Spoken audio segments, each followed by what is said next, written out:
Hello and welcome back to another video. I thought I'd do a quick video about this and just show you this.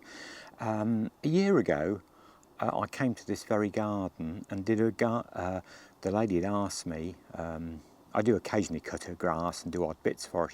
She's quite an elderly lady, and just as a neighbour and help her out. So she'd asked me to come round and have a look at her impatiens and why they were all defoliating, deflowering and basically looking like dead sticks.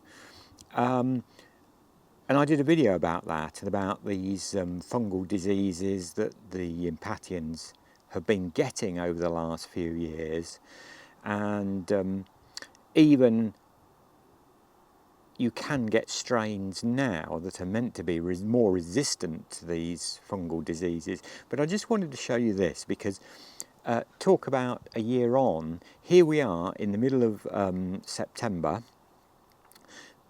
I looked after, the lady bought these impatiens again this year. I did say to her, perhaps not grow them next year, but she said, no, I love them so much, I want them again.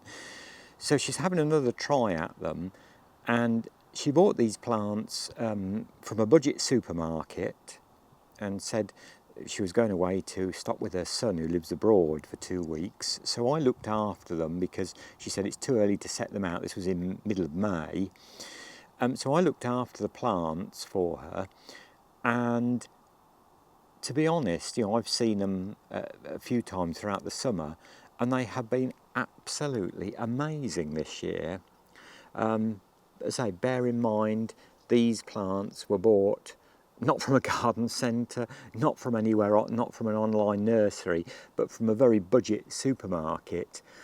And I was interested on the ticket.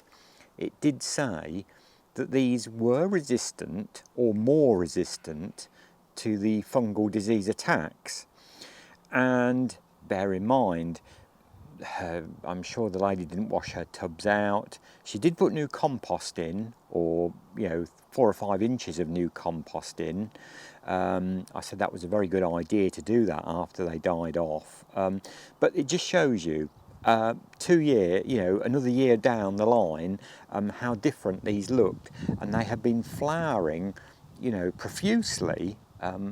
I mean, they are really not at their best now. I should have done this a few weeks ago, but I mean, it just shows you that it is still possible to grow impatiens.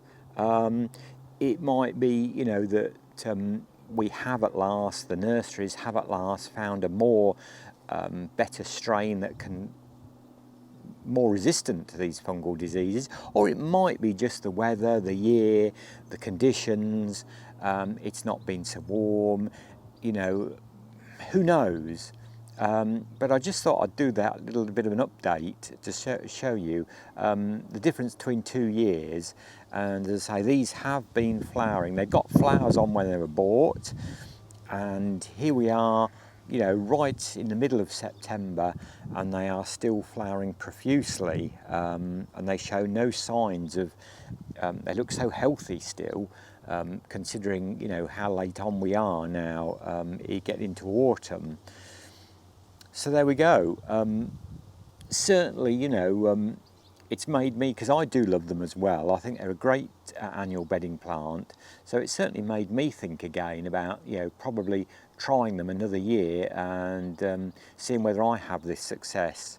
Obviously she's been delighted because these didn't cost her a lot of money. She doesn't have the time or the inkling to do a lot of gardening, but just wants a little bit of colour this time of the year. And as I say, these have been flowering like this, now since May.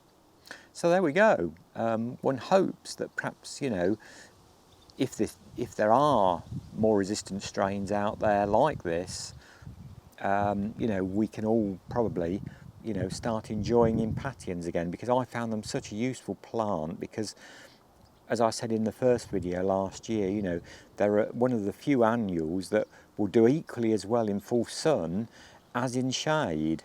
That's why I like them, and they do have such a long flowering season, whereas some annuals are now getting very tired looking. These are still looking an absolute picture. So there we go, that's just a little update video about the impatiens, and it's seems better news to me, this does, if we can have them that are more disease-free and more disease-resistant to these fungal diseases that seem to attack them and absolutely just devastate them and basically kill them within probably 10 days to 2 weeks. As always, thanks for watching.